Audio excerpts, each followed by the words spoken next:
Hi hello மக்களே, welcome to the new episode of cricket பசங்க.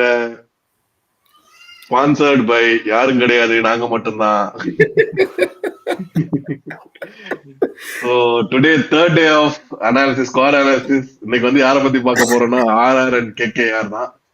So like இந்த வாட்டி வந்துட்டு எனக்கு சில ஸ்குவாடெல்லாம் பார்க்கும்போது இந்த வாட்டி ஃபர்ஸ்ட் பார்க்கும்போது நமக்கு வந்துட்டு ஏதோ மும்பை பயங்கரமா இருக்கு அப்படின்ற மாதிரி இருந்துச்சு. லைக் ஆக்சுவலி அவங்க பயங்கரமா தான் இருக்காங்க ஸ்குவாடு. பட் இது இங்கேயும் கொஞ்சம் கொஞ்சம் பார்க்கும்போது அப்பனுக்கு அப்ப என்னைக்குமே இருப்பான்ற மாதிரி பயங்கரமா இருக்கு ஸ்குவாடு. அண்ணா ஸோ சீக்கா மாதிரி கேம்பா குடிக்குது காஃப் சிரப் குடிச்சிட்டு இருக்கு. காப் சிரப்னா காப் சிரப் தான், கேம்பானா கேம்பா தான்ன்ற மாதிரி. காப் சிரப்னா காப் சிரப் தான். பெங்களூர் கிளைமேட்டுக்கு பயவுள்ளைக்கு காப் வந்துருச்சு போல, ஒண்ணும் பண்றதுக்கு இல்ல. அதான் சீக்கா மாதிரி கேம்பா குடிக்கிறதுக்கு ஸ்பான்சர் இல்ல, அட்லீஸ்ட் காஃப் சிரப் குடிச்சிட்டு இருக்கு. ரைட்டு. சரி, நம்ம ஃபர்ஸ்ட் செக்மெண்ட்டுக்குள்ள போயிடலாம். ஹேமந்த் வழக்கம் போல. சோ எப்படி இருக்க? பார்த்தாவே ரொம்ப நல்லா இருக்கிறது மாதிரி தெரியுது. என்னாச்சு, எப்படி இருக்கீங்க? கோல்டா? வீக்கெண்ட் நல்ல சந்தோஷமா இருக்குது. நெக்ஸ்ட் நம்ம நல்ல வீடியோ வைப் பண்றீங்க வீக்கெண்ட். ஆமா, கொஞ்சம் ரெஸ்ட் சாட்டர்டே நைட் பார்ட்டிக்கு போகலாம், ரெடியா? வரியா? ஆமா, பாத்தீங்களா செம குட் நியூஸ். சிஎஸ்கே பவுலர்ஸ் எல்லாம் கலக்கிட்டு இருக்காங்க நம்ம துலீப் டிராபில. ஓ அப்படியா? சாரி, பாக்குறேன். யார் நல்லா போட்டிருக்கா? யார் நல்லா பண்ணிருக்கா? அத நீங்க கேட்டீங்கன்னா ஸ்ரேயஸ் கோபால். ஓஹோ, ஐயோ கரெக்டா அதை எடுத்து வச்சு அது போயிடுச்சு. சரி பரவாயில்ல, விடு. நல்லா பண்ணாங்கன்னு தெரிஞ்சா போதும். ஸ்ரேயஸ் கோபால் வந்துட்டு 5 விக்கெட் எடுத்திருக்காரு, 13 ரன் தான் கொடுத்திருக்காரு. ஓகே. அதுக்கப்புறம் முகேஷ் சௌத்ரி வந்து 3 விக்கெட் எடுத்திருக்காரு, 21 ரன் தான் கொடுத்திருக்காரு ஆந்திரா வெஸ்ட் மகாராஷ்டிரா மேட்ச்ல. அதுக்கப்புறம் குர்ஜப் பிரீத் சிங் வந்துட்டு 2 விக்கெட் எடுத்திருக்காரு, 27 ரன் தான் கொடுத்திருக்காரு. அப்புறம் வந்துட்டு பாத்தீங்கன்னா அன்சுல் கம்போஜ் வந்துட்டு 1 விக்கெட் எடுத்திருக்காரு, 16 ரன் கொடுத்திருக்காரு. லிஸ்ட் ரொம்ப பெருசா போயிட்டு இருக்கு. இல்ல ஒரே முடிச்சாரு. நாகர்கோட்டி 2 விக்கெட் 5 ரன் தான் கொடுத்திருக்காரு. Nice, good sign for CSK. இது கலகலப்படத்துல சந்தானம் சொல்ற மாதிரி தான். தாண்டா இவங்க கிட்ட பிரச்சனையே, வந்தா எல்லாரும் ஒட்டுக்கா வருவாருங்கடா அப்படின்ற மாதிரி. அப்புறம் நம்ம ருத்து வேற விக்கெட் கீப்பிங் பாத்திருக்காரு இன்னைக்கா. அப்ப நமக்கு இன்னொரு விக்கெட் கீப்பர் ரெடி ஆயிட்டாரு. பேக்கப் விக்கெட் கீப்பர் கான்வேலினா ருத்துராஜ். தோனி மாதிரியே தோனியை ரிப்ளேஸ் பண்ணி கேப்டன், அதுக்காண்டி தோனியாவே ஆகிறதா? இல்ல ஆக்சுவலி யோசிச்சு பாத்திருப்பாரு, கனெக்ட் பண்ணி பாத்திருப்பாரு. எப்படி வந்து ஓப்பனிங் ஸ்டார்ட் கொடுக்க மாட்டாங்க T20ல. நம்ம ஓப்பனிங் ட்ரை பண்ண பாரு, நம்ம பேசாம கீழ இறங்கி தோனி மாதிரி கிளம்பிடலாம், ஹட்டிக் பண்ணி கூட வந்துடலாம் அப்படின்னு சொல்லி ஃபினிஷிங் ரோலுக்கு வந்து ட்ரை பண்றான்னு நினைக்கிறேன் Rutu. Okay, back to the topic. So நம்ம வேல்யூ ஃபார் மணிக்கு போயிடலாம் ஃபர்ஸ்ட் எடுத்தனே. சோ ஆர்ஆர் வந்துட்டு வேல்யூ ஃபார் மணி அப்படிங்கும்போது கரண்ட் ஃபார்ம் வச்சு பார்த்தா ஐ திங்க் ஜெய்ஸ்வால் ரீடைன் பண்ணது வந்துட்டு ரொம்ப ரொம்ப ரொம்ப நல்ல விஷயம். ஆப்வியஸ்லி இட்ஸ் ஓப்பன் சீக்ரெட், அது ஒன்றும் இது கிடையாது. பட் 18 crores கண்டிப்பா ஒர்த்து. வெங்கடேஷ் ஐயர் வந்துட்டு 23 crores போகும்போது இப்ப ஜெய்ஸ்வால் எவ்வளவு போயிருப்பாருன்னு சொல்ல தேவையில்லை. அதுக்கப்புறம் எனக்கு ரெண்டாவது வந்துட்டு வேல்யூ ஃபார் மணி வந்துட்டு எனக்கு யார் தோணுதுன்னா, அவர் பேர் என்னடா, ஃபாஸ்ட் பவுலரு என்ன சர்மா, சந்தீப் சர்மா வந்துட்டு 4 crores டபுள் தம்ஸ் அப். ஏன்னா அவர் வந்துட்டு ஒரு ஆளாவே மேட்ச மாத்துறாரு அவரு. அதனால வந்துட்டு ஓப்பனிங் ஸ்பெல்லும் நல்லா போட முடியும், புவிக்கு ஈக்குவலண்ட் ஓப்பனிங் ஸ்பெல் நல்லா போடுவாரு, டெத் ஓவரும் சூப்பரா போடுவாரு. சோ இட்ஸ் நல்ல பிக். அதுவும் 4 crore கிடைச்சிருக்கிறாருங்கிற போது ரொம்ப ரொம்ப ரொம்ப ரொம்ப நல்ல பிக்கு. அதுக்கப்புறம் எனக்கு தெரிஞ்சு நிதிஷ் ராணாக்கு வந்துட்டு இது வந்துட்டு ஒரு கம்பேக் சீரீஸா இருக்கும்னு எனக்கு தோணுது. ஏன்னா நல்ல பிளான், நல்ல ஒரு பிளேயரு, அதே மாதிரி நல்ல ஒரு ஸ்கில் செட் இருக்கு அவர்கிட்ட. இன்னைக்கு நல்ல பவுலிங்கும் போட முடியும். சோ அது ஒரு நல்ல பிக் நினைக்கிறேன் 4.2 crores. அப்புறம் ஆகாஷ் மதுவால 1.2 crore எடுத்திருக்காங்கடா. ஆகாஷ் 4.2 crore 1.2 பார்த்தேன் நானு. அப்படியா? சரி, ஓகே. 1.2 crore ஆகாஷ் மதுவாலு. அப்புறம் குமார் கார்த்திகேயா வந்துட்டு ஜஸ்ட் 30 lakh பேஸ் பிரைஸுக்கு எடுத்திருக்காங்க. மும்பை காலிட்டு இருந்தாரு, அவருக்கு யாருமே போட்டி போடல. ஸ்பின் போடுவாரு, பேட்டிங் கொஞ்சம் நல்லா பண்ணுவாரு. சோ அவர் அப்புறம் வந்துட்டு ஃபசருல்லா ஃபரூக்கி 2 கோடி தான். கேகேஆருக்கு சொல்லி வச்ச மாதிரி எல்லாருமே கம்மி விலை கிடைச்சிருக்காங்க. சரி, கேகேஆர் நம்பர் ஆர்ஆர் ஆகாஷ் மதுவால் வந்துட்டு 1.2 crore தான். ஆமா, அட பாவமே. நான் இங்க 4.2 crore போட்டே வந்துட்டு நான் வந்துட்டு ஒர்த்து போட்டு வச்சிருக்கேன்.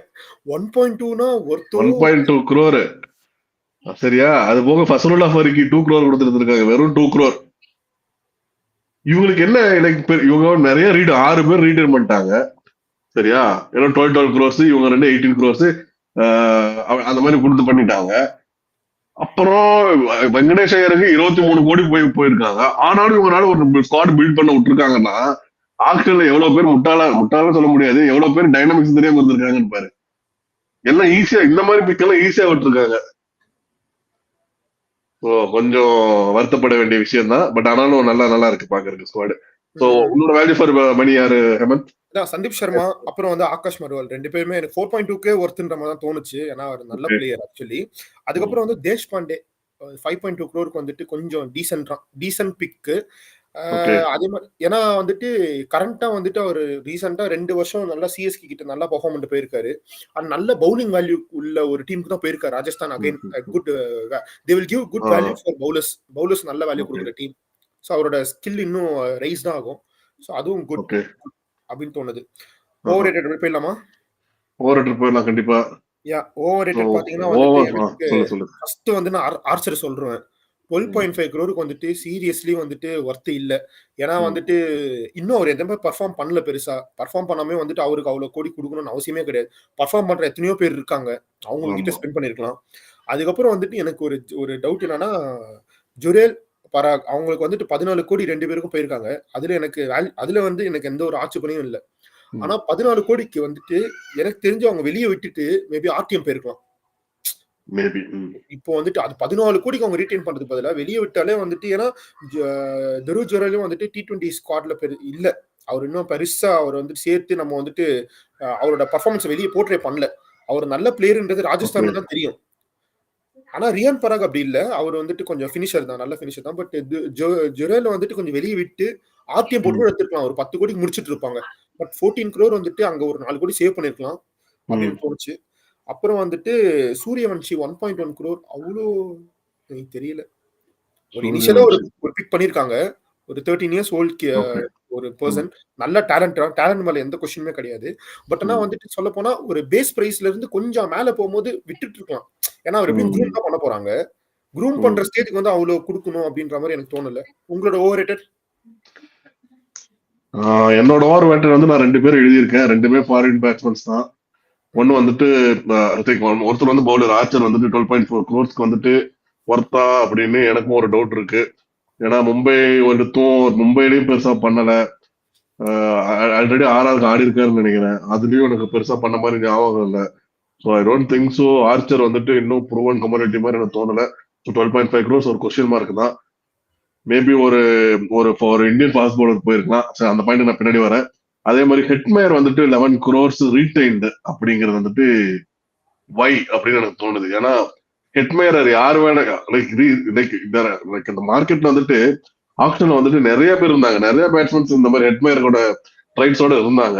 எனக்கு ஏன் ஹெட்மேயர் வந்துட்டு இவங்க 11 கோடி கொடுத்து ரிட்டர்ன் பண்ணணும்னு எனக்கு புரியவே இல்லை. அவங்க வந்து ஒரு வில் ஜாக்ஸ் போயிருக்கலாம், இல்ல வந்துட்டு ஒரு டிம் டேவிட் போயிருக்கலாம். அந்த மாதிரி நிறைய பினிஷர்ஸ் நிறையவே இருந்தாங்க. இன்னும் நிறைய பேர் இருக்காங்க, ரோமன் பவல், அந்த மாதிரி நிறைய சொல்லிட்டே போலாம். சோ அந்த மாதிரி யாரையா பண்ணிருக்கலாம். 11 crore கொடுத்து பண்ணணுமா அப்படின்னு எனக்கு ஒரு இது. அது மூலமா ஹெட்மேயர் பெருசா எனக்கு நான் ஒன்றும் பண்ணி பார்த்தது கிடையாது. ஸோ அதனால எனக்கு ஒரு ரொம்ப டவுட்ஃபுல் தான். ஸோ அடுத்து நான் பிளேயிங் 11 போயிடுறேன்.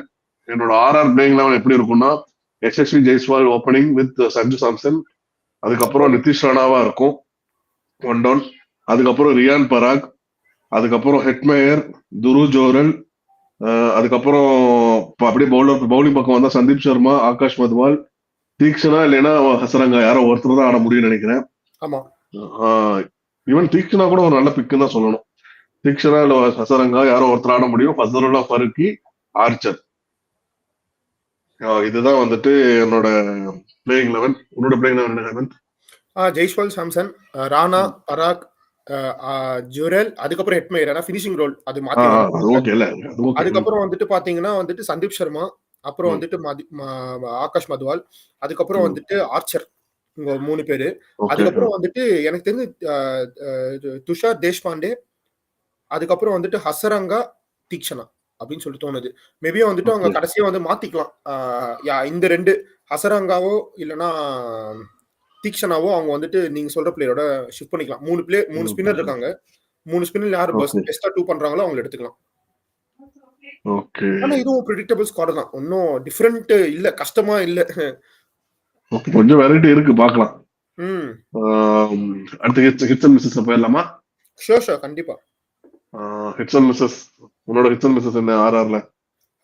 எனக்கு வந்துட்டு ஹிட்ஸ் என்ன தோணுதுன்னா, ஒரு சாலிட் டீம். ஒரு நல்ல டீமா தெரியுது. அதே மாரி வந்துட்டு நெறைய டீமுக்கு வந்து இந்த ஐபிஎல்ல வந்துட்டு கேப்டன் வந்துட்டு அந்த அளவுக்கு நெறைய டீமுக்கு கேப்டன் வந்து ரொம்ப குட்டான ஒரு கேப்டன் வந்து நல்ல கேப்டன் கிடைக்கிறது கஷ்டம். நல்லா கரெக்ட்டா ஆக்ஷனுக்கு அப்புறம் ஷஃபிள் ஆகுறதுனால ஒரு எக்ஸ்பீரியன்ஸ் கேப்டன். இவர் வந்துட்டு ஒரு எக்ஸ்பீரியன்ஸ் கேப்டன். சோ நல்லா லீட் பண்ணுவார். டீம் வந்து லீட் பண்ணுவாருன்னு தோணுது. அதுக்கப்புறம் வந்துட்டு பேஸ் அட்டாக் சாலிடா இருக்கு அப்படின்னு தோணுது. மிஸ்ஸஸ் பார்க்கும்போது வந்துட்டு என்னமோ எனக்கு இந்த பாட்டம் ஆர்டர்ல வந்துட்டு ஹெட்மேயர் நம்ப முடியாது. அப்புறம் ஜொரேல் வந்துட்டு எனக்கு T20ல பெருசா அவர் வந்துட்டு டெஸ்ட்ல ப்ரூவ் பண்ற அளவு கூட T20ல பெருசா எனக்கு பர்சனலா ப்ரூவ் பண்ணாத மாதிரி ஒரு ஃபீல். சோ இவங்க நம்பி வந்துட்டு டோர்னமெண்ட் வைஸ் போகும்போது ஒரு பிக் டார்கெட்ல வந்துட்டு ஓப்பனிங் ஸ்டாண்ட் நிறைய கொஞ்சம் டப்புன்னு ஏர்லி விக்கெட் விழுந்துருச்சுன்னா எப்படி வந்துட்டு அந்த ஹை டார்கெட் வந்து அச்சீவ் பண்ணுவாங்கன்னு தெரியல. அந்த பாட்டம் ஆர்டர் வந்துட்டு கொஞ்சம் எனக்கு ஏதோ சம்வேர் அந்த பாட்டம் ஆர்டர்ல வந்துட்டு அவ்வளவு பிலீவ் இல்ல. அதே மாதிரி வந்துட்டு ஸ்பின் வந்துட்டு எனக்கு தெரியல. ஸ்பின் இது சொல்லாமன்னு தெரியல. பட் என்னோட நாலேஜுக்கு வந்து ஸ்பின் வந்துட்டு என்னமோ தீக்ஷனாவும் சில டைம் நல்லா அடி வாங்கிடுவாரு. சென்னையில இருக்கும்போது நல்லா அடி வாங்கிடுவாரு. ஹசரங்கும் சில டைம் நல்லா அடி வாங்கிடுவாரு. சோ ஒரு 2 ப்ராப்பர் பயங்கரமான ஸ்பின் அட்டாக் இருக்கணும். இல்ல அந்த ஒரு பெரிய ஸ்பின் அட்டாக் இம்பாக்ட்ஃபுல்லான ஸ்பின் அட்டாக் இல்லைன்னு தோணுது. ஓகே சோ என்னோட ஹிட்ஸ் அண்ட் மிஸ்ஸஸ் வந்து என்னன்னு பார்த்தோம்னா வச்சுக்கோ, லைக் இது வந்துட்டு ஹிட்டா மிஸ் ஆனு எனக்கு புரியாத மாதிரி இருக்கு. நான் என்ன சொல்றேன், அதனால பாத்தீங்கன்னா நம்ம ஸ்குவாட் இடத்துல பார்த்தோம்னா பேட்டர்ஸ்னு பார்த்தா லைக் ஆர்ஆர்ல வந்துட்டு ஃபுல்லாவே இந்தியன் பேட்டர்ஸ், ஹெட்மேயர் மட்டும் விட்டுட்டா. ஆமா ஆமா ஓகேவா? அதே மாதிரி பவுலிங்னு எடுத்தா எல்லாமே ஃபாரின் பவுலர் ஜாஸ்தியா இருக்கு. ஆமா. அதாவது இது இந்த ஸ்ட்ராட்டஜி எப்படி லைக் ஸ்ட்ராட்டஜி சொல்ல முடியாது. ஒரு காலத்துல ஆர்சிபி வந்துட்டு ஃபுல்லா இல்ல இது ஆர்சிபி சொல்ல முடியாது. பட் லைக் எப்படி பேட்ஸ்மேன் எல்லாம் வந்துட்டு ஓவர்சீஸ் எடுப்பாங்களோ அந்த மாதிரி பவுலர் எல்லாம் எடுத்து வச்சிருக்காங்க.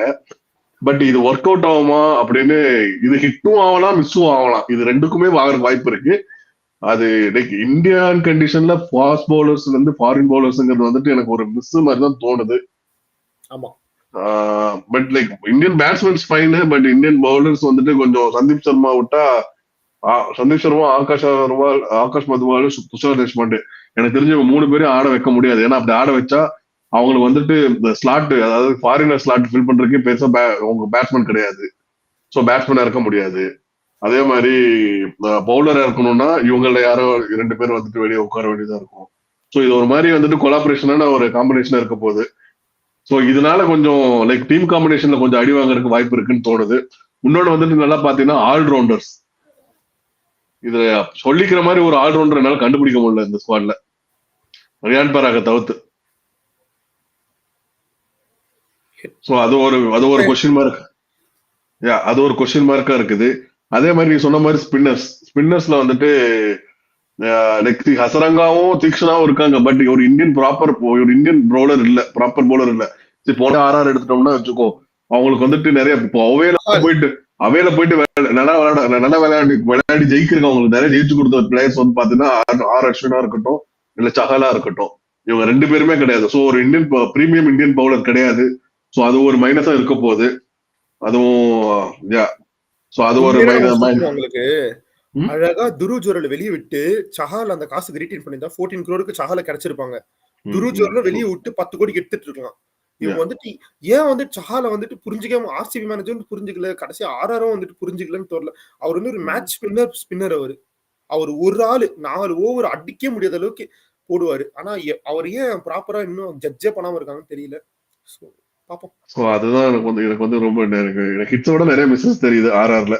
இந்த மாதிரி இந்த சில டிபார்ட்மெண்ட்ஸை பார்க்கும்போது. ஸோ ஸ்குவாட் ரேட்டிங்ல பார்த்தா எனக்கு ஆர்ஆர் ஸ்குவாடுக்கு வந்துட்டு I can give around 7.5 out of 10.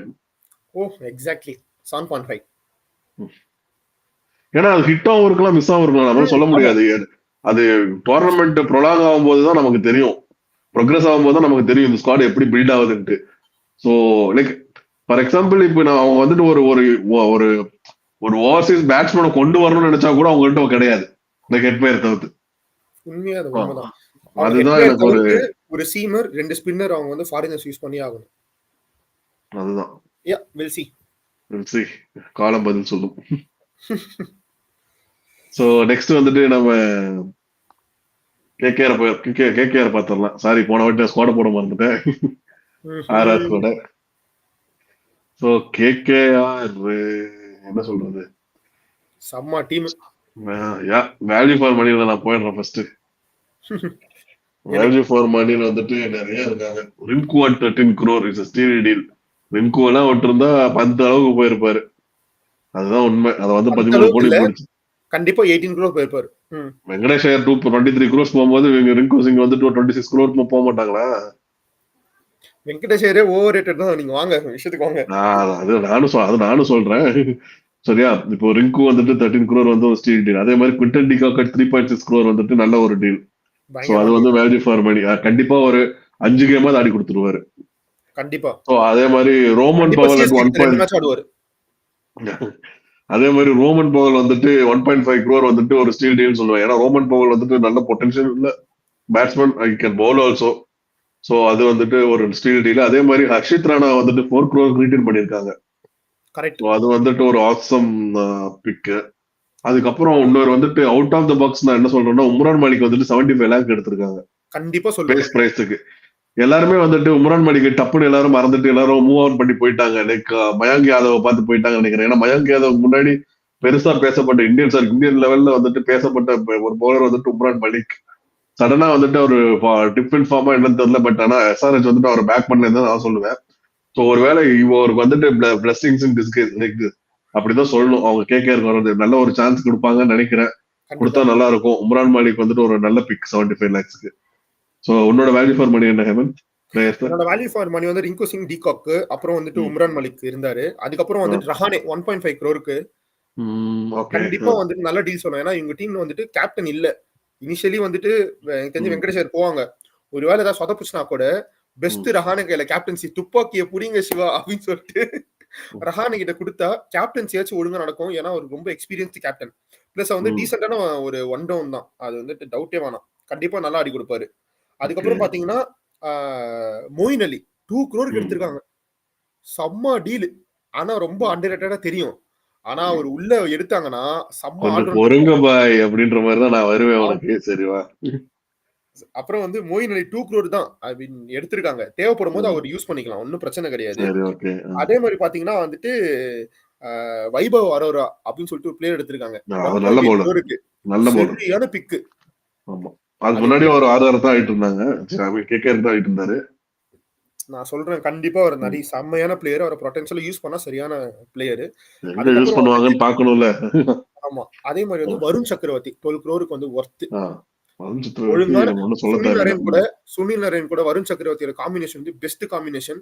So Varun சக்கரவர்த்தி எடுத்தாங்க. 12 crore வந்துட்டு வொர்த் தான். ஏன்னா நிறைய இந்த வாட்டி வந்துட்டு நீங்க முன்னாடியே சொன்ன மாதிரி பவுலர்ஸ்க்குலாம் நல்ல ரேட் போட்டு கொடுத்துருக்காங்க. அதெல்லாம் வந்து நல்லது. ஏன்னா ரொம்ப பேட்ஸ்மேன் தான் ரொம்ப ஓவர் ரேட்டடா இருப்பாங்க. ஆல்ரவுண்டர்ஸ் ஓவர் ரேட்டடா இருப்பாங்க. ஆனா இந்த வாட்டி பவுலர்ஸும் நல்ல ரேட் போயிருக்காங்க. குட். அப்ப நான் அப்படியே ஓவர் ரேட்டட் பிக்ஸ் போயிரலாமா? எஸ். உன்னோட ஓவர் ரேட்டட் பிக்ஸ் என்னடா சொல்லலாம்? 12 crore. என்னன்னா எனக்கு இந்த ரசல் அதுக்கப்புறம் இந்த ஹெட்மேயர் எல்லாம் பார்க்கும்போது என்ன தோணுதுன்னா, இந்த வெஸ்ட் இண்டீஸ் வந்துட்டு கொஞ்சம் நல்ல அடிப்பாங்கன்னு சொல்லிட்டு அவங்களை வச்சுக்கிறாங்கன்னு நினைக்கிறேன். அது மித்தா எப்படின்னு தெரியல. ஆனா அவங்க பெர்ஃபார்ம் பண்ணி நான் ஒன்னு சொல்றேன். ரசலும் ஹெட்மேயரும் ஒண்ணு கிடையாதுடா. ரசல் கண்டிப்பா 3 to 4 மேட்ச் ஆடி ஜெயிச்சு கொடுப்பாரு. ஜெயிச்சு கொடுக்கறதுக்கான வாய்ப்பு இருக்கு. பவுலிங்கா எதிர் பவுலிங்கா இருக்கட்டும் இல்ல பேட்டிங்கா இருக்கட்டும். சரியா, ஹெட்மேயர் எனக்கு அப்படி ஜெயிச்சு கொடுப்பாரு 4 மேட்ச் சொல்லவே முடியாது.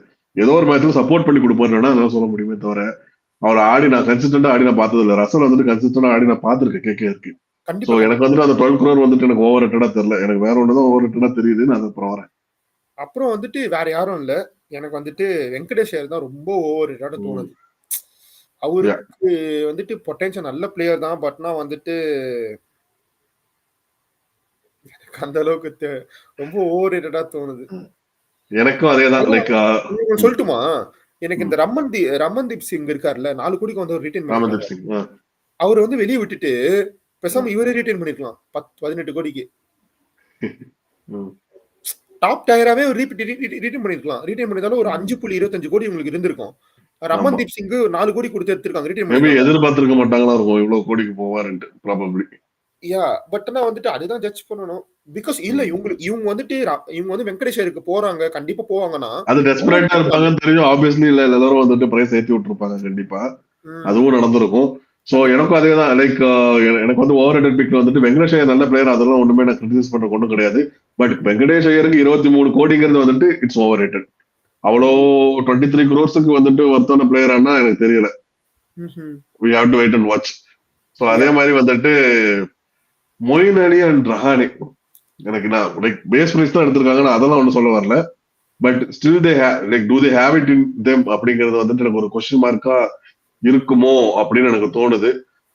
ஸோ லைக் அவங்களோட பிரைமை தாண்டி போயிட்டாங்கன்னு எனக்கு ஒரு ஒரு ஃபீல் இருக்கு. ஸோ அதனால நான் வந்துட்டு கொஞ்சம் ஓவர் ரேட்டடோ அப்படின்னு நான் ஃபீல் பண்ணி சொல்றேன். ஸோ நெக்ஸ்ட் வந்துட்டு நம்ம பிளேயிங் 11 போயிடுவோம். ஓகே. ஸோ உன்னோட பிளேயிங் 11 என்ன ஹேமந்த்? டிகாக் ஆர் டிகாக் தான் ஃபர்ஸ்ட் ஆப்ஷன். அப்படி இல்லைன்னா வந்துட்டு டிகாக் இல்லைன்னா வந்துட்டு விக்கெட் கீப்பர் இல்லையா? ரமன்தீப் சிங் இருக்காரு தானே, விக்கெட் கீப்பர் தான் ரமன்தீப் சிங். கிடையாது கிடையாது. ஐயோ sorry de Kock R Gurbaz. De Kock தான் ஃபர்ஸ்ட் ப்ரிஃபரன்ஸ் கொடுப்பாங்க. அப்படி ஒரு வேளை அவரால் பர்ஃபார்ம் பண்ண முடியல அப்படின்னா குர்பஸ் கூட அவங்க ட்ரை பண்ணலாம். அவங்க கூட ஓப்பனிங் வந்து நரேன். டிகாக்கே விக்கெட் கீப்பர் தானடா. ஆமா அதான் டிகாக் ஒரு வேளை பர்ஃபார்ம் பண்ணல, அவுட் ஆஃப் ஃபார்ம் இருக்காரு, அவரால் பெருசா பர்ஃபார்ம் பண்ண முடியலனா குர்பஸ்க்கும் சான்ஸ் தரலாம். ஏன்னா அதுக்கு தான் எடுத்து வச்சிருக்காங்க. So Gurbaz with Narine. அப்புறம் வந்து 1 டவுன் வந்து வெங்கடேஷ் ஐயர், 2 டவுன் வந்து ரஹானே, ஓகே 3 டவுன் வந்துட்டு ரகுவன்ஷி அப்படின்னு ஒரு பிளேயர் இருக்காங்க. சிஎஸ்கே அவருக்காக சண்டை போட்டு போயிருக்காங்க. பட் ஆனா வந்துட்டு ஒரு ஸ்டேஜ் மேல முடியலன்னு சொல்லிட்டு கொடுத்துட்டு இருக்காங்க. அவர் ஒரு நல்ல பிளேயர், அவரை வந்து ஆட வைக்கலாம். அதுக்கப்புறம் வந்துட்டு ரிங்கு சிங், அதுக்கப்புறம் ரசல், அதுக்கப்புறம் ரமன்தீப் சிங், அதுக்கப்புறம் வந்துட்டு ராணா, அப்புறம் வந்துட்டு நார்த் ஜேவா, என்னது நார்த் ஜேவா, ஓகே நாக்கியா அவரு. அதுக்கப்புறம் வந்துட்டு வருண் சக்கரவர்த்தி, அதுக்கப்புறம் வந்துட்டு உம்ரன் மலிக் ஆர் வைபவ் அரோரா, 2 பேர் ஓகே. யாரோ ஒருத்தர். ஸோ என்னோட 11 எப்படி வரும்னா like Sunil Naren and de Kock will open. ஏன்னா சுனில் நரேன் போன வாட்டி ஆட்டத்துக்கு பார்த்ததுக்கு அப்புறம் எனக்கு தெரிஞ்ச அவரை வந்துட்டு லைக் ஓப்பனிங் மாற்ற மாட்டாங்கன்னு நினைக்கிறேன். So de Kock will open. After that எனக்கு தெரிஞ்ச வெங்கடேஷ் ஐயர் ஆடுவார் நினைக்கிறேன் 1 டவுன். இல்லைன்னா மேபி ரஹானே ஆர் பாண்டே, இவங்க 2 பேர்ல யாரோ ஒருத்தர் வருவாங்க கண்டிப்பா. So like Venkatesh Iyer 2 down வரைக்கும் வாய்ப்பு இருக்கு, 1 டவுன் வரைக்கும் வாய்ப்பு இருக்கு. அதுக்கப்புறம் ஆங்கிரிஸ் ரகுவன்ஷி. ரகுவன்ஷி வந்து ரொம்ப ரொம்ப பொட்டன்ஷியல் உள்ள பேட்ஸ்மேன். போன வாட்டி ரொம்ப நல்லா ஆடினாரு. அதாவது ஒரு ஒரு ஃபர்ஸ்ட் டெபியூ சீரிஸ் ஆடுற மாதிரியே இல்ல, ரொம்ப நல்லா ஃபாஸ்டா அடிச்சு ஆடக்கூடிய பேட்ஸ்மேனு. ஸோ அதனாலதான் சிஎஸ்கே அவருக்கு ட்ரை பண்ணாங்க.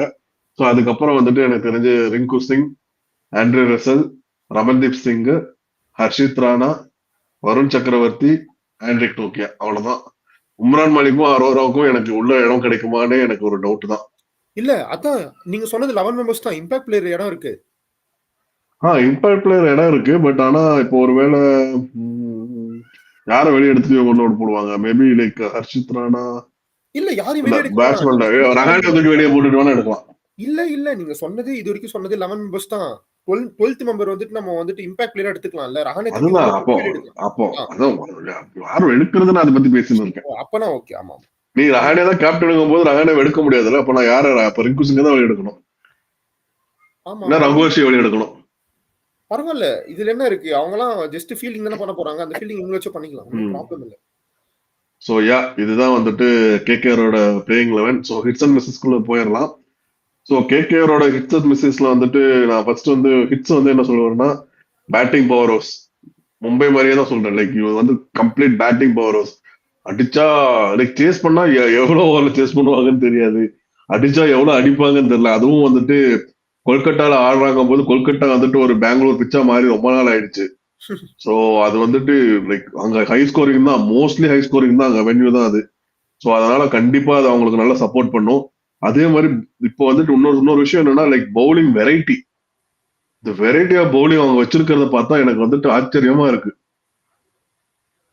சுனில் நரேன் 2 மிஸ்டேக் பவுலர் இருக்காங்க, சுனில் நரேன் அண்ட் வருண் சக்கரவர்த்தி.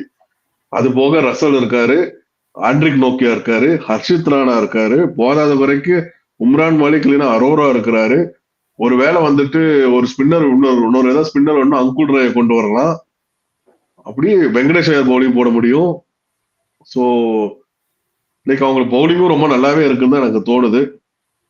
அண்ட் மிஸ்ஸஸ்ல வந்துட்டு எனக்கு இவங்களோட ஃபார்ம் எல்லாம் ஒரு கன்சர்னா இருக்குமா, இவங்க வந்துட்டு ஃபார்ம்ல வருவாங்களா அப்படின்னு எனக்கு ஒரு டவுட் இருக்கு. ஏன்னா சுனில் நாராயண் வந்துட்டு கன்சிஸ்டன்ஸா எல்லாம் தொடர்ந்து 2 சீசன் ஆடி நான் பார்த்தது கிடையாது. சோ ஒரு போன சீசன்ல நல்லாவே ஆடிட்டாரு. இந்த சீசன் எல்லா டீமும் ஒரு பிளானோட தான் வருவாங்க கண்டிப்பா.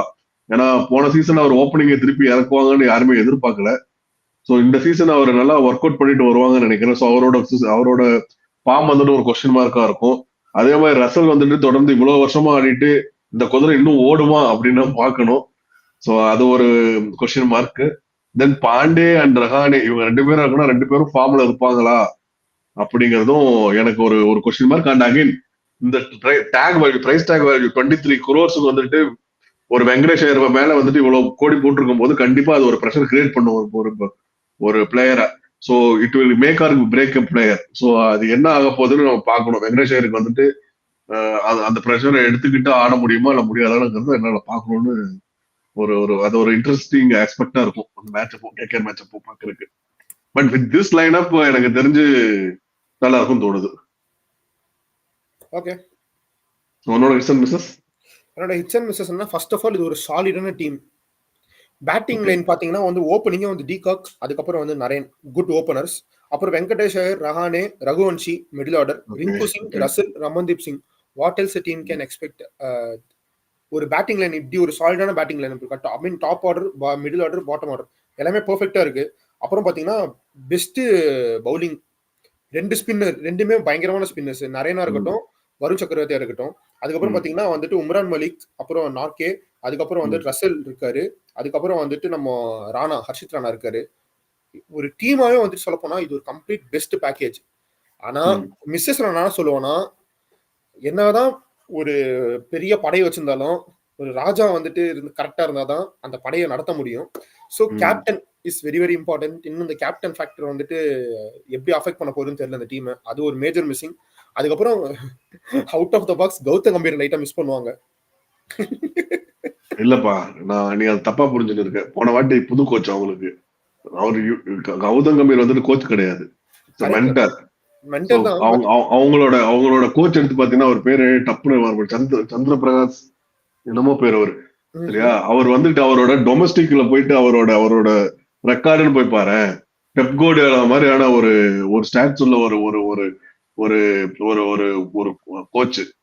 ஏன்னா அவர் வந்துட்டு எதுவுமே இல்லாத ரயில்வேஸ் டீமை ஜெயிக்க வைப்பாரு ரஞ்சி ட்ரோஃபில. சோ அந்த மாதிரியான எதுவும். அதே மாதிரி மத்திய பிரதேஷ் டீமுக்கு போனாரு, மத்திய பிரதேஷ் ரஞ்சி ட்ரோஃபி ஜெயிச்சிச்சு. சோ அந்த மாதிரி எல்லாத்துக்கும் எந்த டீமுக்கு போனாலும் அவர் ஜெயிக்க வைப்பாரு. அதே மாதிரி வந்த உடனே இத கேகேஆர் ஜெயிக்க வச்சாச்சு. அதான் அவரோட ஃபர்ஸ்ட் ஸ்டிண்ட், அதுல ஜெயிக்க வச்சாச்சு. சோ இது கம்பீரெல்லாம் எனக்கு மிஸ் பண்ணுவாங்க எனக்கு தோணல. சோ கேப்டன் இல்லைனாலும் இந்த கோச்சை வச்சு மேனேஜ் பண்ணலாம் நினைக்கிறேன். ஆல்சோ லைக் ரஹானே வந்து ரொம்ப நல்ல கேப்டன். அது வந்துட்டு பெருசா யாரும் யூஸ் பண்ணிக்கல. அது மேபி இது யூஸ் பண்ணிட்டாங்க நல்லா இருக்கும். இல்ல வெங்கடேஷ் ஐயரை கூட கேப்டன் ஆக்குவாங்க. பட் அது வந்துட்டு இதோட யாரும் பார்த்ததில்ல. அது எப்படி இருக்கும் போதுன்னு நம்ம பார்க்கணும். அப்ப ரிங்கு சிங் ஆகிக்கிறீங்க பெஸ்ட் இந்தியாக்காச்சும் பிரோஜனப்படும். அது பண்ணலாம். பட் ரிங்கு சிங்குக்கு வந்துட்டு அந்த ஒரு ஆட்டிடியூட் இருக்கான்னு நம்ம பார்க்கணும். அந்த கேப்டன் மைண்ட் செட் இருக்கா, மென்டாலிட்டி இருக்கான்னு பார்க்கணும். சோ ஸ்குவாட் ரேட்டிங் வந்துட்டு லைக் கொல்கத்தாவோட ஸ்குவாட் ரேட்டிங் சொல்லணும்னா 9 out of 10 ஃபார் மீ. என்ன நானும் 9 தான் சொல்றேன். அந்த 9 வந்துட்டு ரிசர்வ் பண்ணது இந்த டீமுக்கு தான். Actually they deserve. மும்பைக்கு அப்புறம். சோ இதுதான் எங்களோட ஸ்குவாட் அனாலிசிஸ் மக்களே. So this will conclude our video அப்படின்னு நினைக்கிறேன். இன்னைக்கு நாங்கள் ரொம்பவுமே கொஞ்சம் மெனக்கிட்டு தான் இதெல்லாம் நாங்கள் கொஞ்சம் நல்லா பார்த்து என்னென்ன ப்ளஸ் மைனஸ்ன்னு பார்த்துட்டு வந்து சொல்றோம். ஸோ நீங்களும் உங்களோட கருத்து என்னன்னு நீங்களும் உங்க கமெண்ட்ல சொல்லுங்க. உங்களுக்கு வேற ஏதாவது பெர்ஸ்பெக்டிவ் இருக்கு, இல்ல வேற மாதிரி பண்ணுவாங்க, இல்ல வேற 11 கொண்டு வருவாங்கன்னா அதுவும் எங்களுக்கு கண்டிப்பா சொல்லுங்க, நாங்களும் தெரிஞ்சுக்கிறோம். ஸோ லைக் பண்ணுங்க, ஷேர் பண்ணுங்க, சப்ஸ்கிரைப் பண்ணுங்க. தேங்க்யூ ஃபார் வாட்சிங். Until next video, bye from Akhil. Yeah, thank you Makale, thank you for all your support, love. Until next video, bye from Hemant. Good night. Good night.